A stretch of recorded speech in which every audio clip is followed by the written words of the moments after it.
This video is intended for students who plan to use a survey or a questionnaire as part of their class project.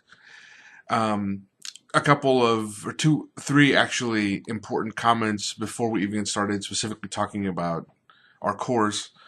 Um, First, I want to make clear that if you are familiar with surveys or questionnaires from the news, from magazines, from newspaper stories, I strongly urge you to set all that sort of information, all that knowledge aside, because the kinds of surveys that you encounter in a lot of news settings, newspapers, magazines, TV news shows, there is such a thing as a public opinion survey or a public opinion poll that is developed according to very rigorous scientific principles, but those surveys are very few and far between, and when they do exist, they're often not reported on correctly. My point here is that there's a lot of misinformation and misimpression that students often have about surveys. So I strongly urge you to sort of begin thinking about survey research as a very different kind of endeavor from what you might think it is just based on news coverage. The second comment I want to make is that there are a lot of nuances to survey research. Many institutions, many instructors that teach survey research methods usually take at least one semester, often two or more, to really get someone trained properly. In my own experience, it took multiple semesters of research methods classes and statistics classes to really get a grip on how to do good survey research, which is not to say that it isn't within the realm of an undergraduate who is just sort of starting out. But I just want to stress that if this seems like kind of an easier alternative to doing, say, a wet lab-based study, it is not necessarily easier, it's just different. Um, the final point I wanted to make was that one of the fundamental challenges doing survey research is being sure to have an understanding of how you're going to analyze the data that you're collecting. So I guess before I get talking in more specifics, I want to make clear, or I want to urge you to think about every step of the way, every part of the process. You need to be sure you have an idea in your mind based on the research questions you're investigating in your study. When I ask a certain question in my survey or my questionnaire, when I'm trying to gather certain information, how is this going to fit into the analysis I want to do on the back end? How is this information that I'm gathering, this question I'm asking, going to contribute to the big picture of the research study that I'm working on?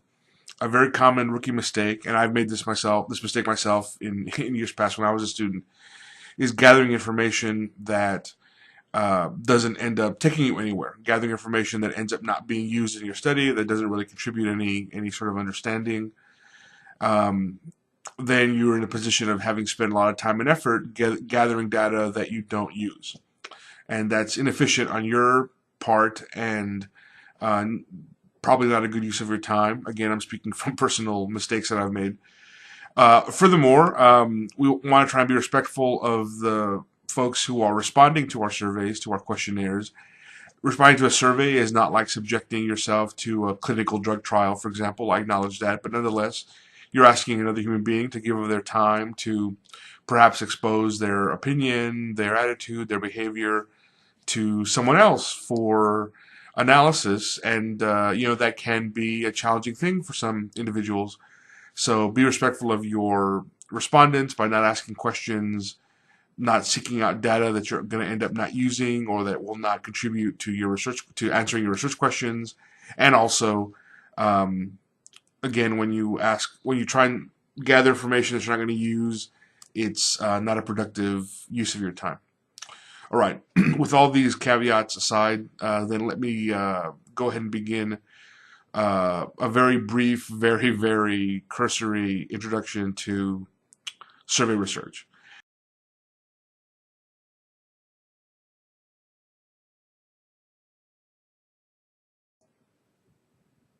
Instrument selection is the process by which we choose the survey or questionnaire instrument the actual document, the form, the set of questions, or as we call them in the search world, the items, the survey items that you'll use to actually seek out information from the individuals that are responding to your survey.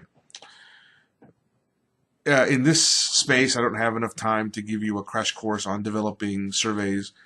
The point I want to make actually for our class purposes about instrument selection is that it's perfectly valid and very common in research to use existing survey instruments. And this is what I strongly encourage you to do in your research groups, for the obvious reason that it saves a lot of time, not to have to develop your own brand new survey instrument, but also because, as I mentioned previously, there is an art as well as a science to developing a scientifically valid and reliable survey. Again, think back to our discussions in class about the ideas of validity and reliability. By using an existing survey, by using an existing survey that has been found to be valid and reliable, then you have some confidence based on the prior research done into developing the survey and using the survey. You have some confidence that you're actually able to measure whatever it is you're able to measure. Opinions about a certain subject or topic, behaviors related to a certain phenomenon, personality traits, whatever it is that you're trying to investigate. A couple of caveats, though. When you use an existing survey instrument, probably the number one issue to keep in mind is, of course, make sure that whatever it is that the survey is investigating is actually your topic. This seems like an obvious statement, but a lot of times you may have a certain aspect of your topic, a certain nuance that you're focusing on, and if you don't choose a survey that illustrates or that provides data which give you background information on what exactly your research question is, then again you could end up gathering data that is not as useful as you might hope or might believe. So you have to be very, very careful about making a good selection when you choose an existing survey instrument. The second caveat goes to the instrument itself in terms of the sets of questions. Again, with time constraints, you're going to have to take my word on a couple of things that I don't have time to go into proper detail on. One of these things is the fact that one of the big differences between a survey that's used for research versus a public opinion poll that you might see in a newspaper or magazine is that a scientifically valid survey will often have a number of questions that are different questions, individual questions, but all of these questions form what we call in psychology a construct. They are meant to help the researcher understand one particular aspect of the data that are being collected. So, for example, a lot of personality surveys, personality questionnaires that might be seeking out information on conscientiousness. Conscientiousness is one of the major facets of human personality. For a number of reasons that, again, I won't go into, asking one question about this construct of conscientiousness is unlikely to give you a valid and reliable data set. So typically you'll want to have multiple questions which in different ways get to this issue, this construct of conscientiousness. And then by putting together the results of, say, 3, 4, 5 questions having to do with this construct, then you're able to have data that can actually, hopefully, give you some sort of valid findings, which you can then use in your study. Now, the major takeaway point here to this idea about constructs, what it all boils down to is, if you select a survey that you believe is pertinent to your research question, but you feel the survey is too lengthy, that it's too long, there are too many questions, you can't simply decide, okay, this original survey is 30 questions, I'm going to reduce it to 10, and then just sort of choose 10 questions at random. The reason you can't do that is because of this idea of constructs. A good survey will scramble up questions, by which I mean out of 30 questions, let's say in a survey, you might have this construct of conscientiousness be measured by questions 2, 7, 12, and 25, or whatever the order is.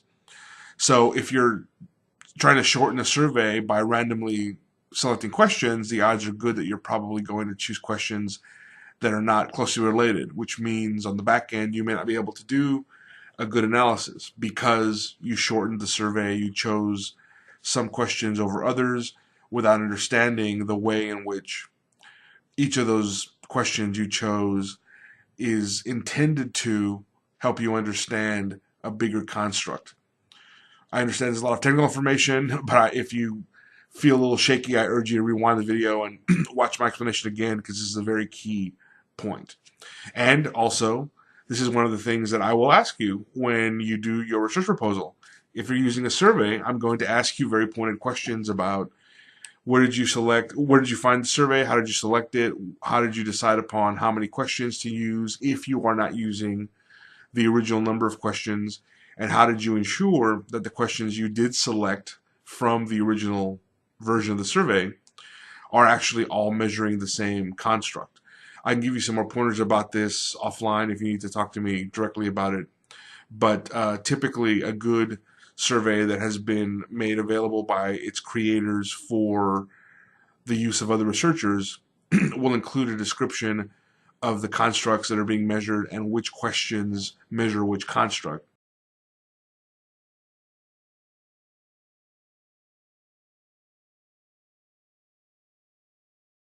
So that will help you understand, let's say again, out of a 30 item, 30 question survey, if four questions rather in that survey have to do with this construct of conscientiousness, then the documentation, the publications that come along with the survey should, if it's a well done study, will explain to you which questions are connected to which construct. And that's the way that you could identify the questions related to a certain construct, and then be able to, if you need to, shorten a survey by making sure that all the questions you're removing are all related to constructs that are not interesting, they're not pertinent to your research study. Okay, the second point that I want to talk about is this idea of data collection. Again, I'm going to gloss over a lot of very important details. The main takeaway with data collection for our class purposes, because you are not doing scholarly research in the classical sense, which means that your study is not intended to lead to publication, because it is instead a class assignment that's meant to help you learn, in this case, research skills.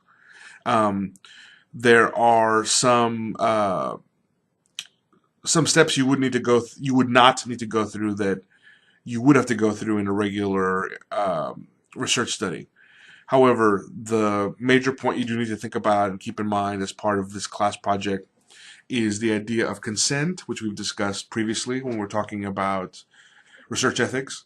I'll have more specific guidance about this when we talk about this topic more in class, but the specific idea you need to keep in mind when you choose a survey instrument, as well as keeping this in mind with all other aspects of your research study and the planning of the study, is the idea of consent. You need to make sure that you are able to explain to the folks that are responding to your survey that this is a class project, that you are learning, your goal is to learn research skills. However, you are also going to be asking people questions in the form of a survey or a questionnaire.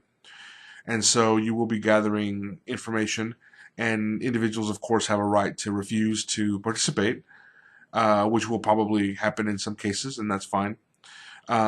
Which leads to the second point about data collection, which is you want to make sure that realistically you have a plan to collect enough data to administer enough surveys that the sample size that you end up with, the number of responses you end up with, can actually give you some meaningful information. Now, here's another element, another example of how survey research is as much an art as a science. A question students always ask is, well, how many people should I administer a survey to? What's the sample size that I need? And the truth is there is not one good answer to that question. Again, I'm going to skip over a lot of statistical stuff that we don't have time to get into in this forum. Suffice to say, if you are going to do certain kinds of statistical analyses, there are ways of determining the minimum number of responses you need, but for your purposes, for the purposes of this class project, I'd rather not be that restrictive. Suffice to say, you want to exercise your judgment and try and have a sample size that